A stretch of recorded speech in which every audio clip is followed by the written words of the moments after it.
നിക്ഷേപകരെ ആകർഷിക്കുന്ന ഒരു പ്രധാനപ്പെട്ട ഇൻവെസ്റ്റ്മെന്റ് ഓപ്ഷനാണ് ഗോൾഡ്. കാരണം ഗോൾഡിന്റെ വില ഒരുപാട് ഉയർന്നു നിൽക്കുന്ന ഈ സാഹചര്യത്തിൽ സ്വാഭാവികമായിട്ടും ആളുകൾ ഗോൾഡിൽ ഇൻവെസ്റ്റ് ചെയ്യാൻ ആഗ്രഹിക്കുന്നു എന്നുള്ള കാര്യത്തിൽ തെറ്റൊന്നുമില്ല. ഗോൾഡ് ബാറായിട്ടോ കോയിനായിട്ടോ ജ്വല്ലറി ആയിട്ടോ ഒക്കെ വാങ്ങി വെക്കുന്നത് ഒരു പരിധിവരെ നല്ലതുമാണ്, സേഫാണ്. ലിക്വിഡിറ്റി അല്പം കുറവാണെങ്കിലും സേഫാണ്.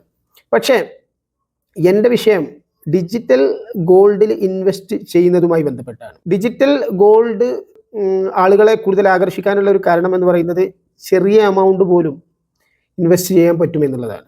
അതായത് വാങ്ങലും വിൽക്കലും ഒക്കെ ചെറിയ അളവിൽ പോലും നിങ്ങൾക്ക് നടത്താൻ പറ്റും. ഡിമാറ്റ് അക്കൗണ്ടിൻ്റെ ആവശ്യമില്ല. നിങ്ങൾക്ക് ഗോൾഡ് കോയിനായിട്ടോ ബാറായിട്ടോ അല്ലെങ്കിൽ ജ്വല്ലറി ആയിട്ടോ ഒന്നും സൂക്ഷിക്കേണ്ടി വരുന്നില്ല. നിങ്ങൾക്ക് ഈവൻ ജ്വല്ലറിയിൽ പോകേണ്ടി വരുന്നില്ല. പക്ഷെ അത് സേഫാണോ എന്നുള്ളതാണ് നമ്മൾ ആലോചിക്കേണ്ടത്. എന്തുകൊണ്ടാണ് ഡിജിറ്റൽ ഗോൾഡിലുള്ള ഇൻവെസ്റ്റ്മെൻറ്റ് റിസ്ക്കിയാണെന്ന് പറയാൻ കാരണം? ഒന്നാമത്തെ കാരണം, ഒരുപാട് പ്ലാറ്റ്ഫോമുകളിൽ നിന്ന് നിങ്ങൾക്ക് ഡിജിറ്റൽ ഗോൾഡ് പർച്ചേസ് ചെയ്യാവുന്നതാണ്, വിൽക്കാവുന്നതാണ്.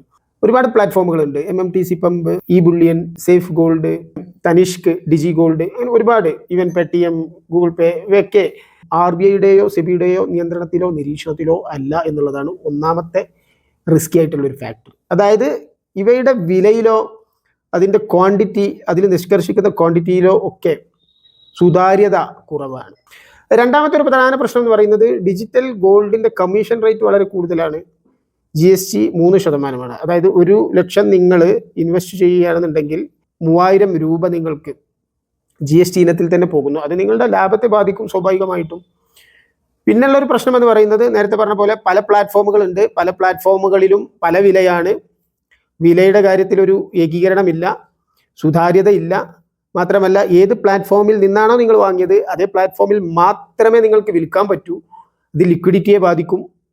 ഇങ്ങനെ ഒരുപാട് പ്രശ്നങ്ങളുണ്ട്. മാത്രമല്ല, അവരെ നിങ്ങൾ പൂർണ്ണമായിട്ടും ആശ്രയിക്കേണ്ടി വരും. മാത്രമല്ല, എവിടെ നിന്നാണ് ഇവർ ഗോൾഡ് വാങ്ങുന്നത് എന്ന് എപ്പോഴെങ്കിലും നിങ്ങൾ ആലോചിച്ചിട്ടുണ്ടോ? Indian Bullion and Jewellery Association, MMTC ബാങ്കുകൾ, ഇവയിൽ നിന്നൊക്കെയാണ് ഇവർ ഗോൾഡ് വാങ്ങുന്നത്. അല്ലാതെ സ്വർണം സംസ്കരിക്കുന്ന റിഫൈനറികളിൽ നിന്നൊന്നുമല്ല. അതുകൊണ്ട് തന്നെ ക്വാണ്ടിറ്റിയുടെ കാര്യത്തിലൊക്കെ നമുക്ക് സുതാര്യത അവകാശപ്പെടാൻ പറ്റില്ല എന്നുള്ളതാണ്. നിങ്ങൾ വാങ്ങിയ സമയത്തുള്ള അതേ ക്വാണ്ടിറ്റി തന്നെയാണോ വിൽക്കുന്ന സമയത്തും എന്നുള്ളത് നിങ്ങൾക്കറിയാൻ പറ്റുന്നില്ല. മാത്രമല്ല, യഥാർത്ഥ സ്വർണത്തിൻ്റെ വിലയും ഈ ഡിജിറ്റൽ ഗോൾഡിൻ്റെ വിലയും തമ്മിൽ യാതൊരുവിധ റിലേഷനുമില്ല. എല്ലാ സമയത്തും വാങ്ങിയ വിലയേക്കാൾ കൂടുതലാണ് വിൽക്കുന്ന വില. അവിടെ തന്നെ ചെറിയൊരു സ്പെല്ലിംഗ് മിസ്റ്റേക്ക് നമുക്ക് ഊഹിക്കാവുന്നതാണ്. അപ്പോൾ തീർച്ചയായിട്ടും ഇത്തരത്തിലുള്ള ഹൈലി റിസ്കി ആയിട്ടുള്ള ഒരു ഇൻവെസ്റ്റ്മെൻ്റ് ആണ് ഡിജിറ്റൽ ഗോൾഡിലുള്ള ഇൻവെസ്റ്റ്മെൻറ്റ്. സേഫ് ആയിട്ടുള്ള ഇൻവെസ്റ്റ്മെൻറ്റ് ഓപ്ഷനുകൾ തിരഞ്ഞെടുക്കുന്നതാണ് എപ്പോഴും ഇൻവെസ്റ്റേഴ്സിന് നല്ലത്.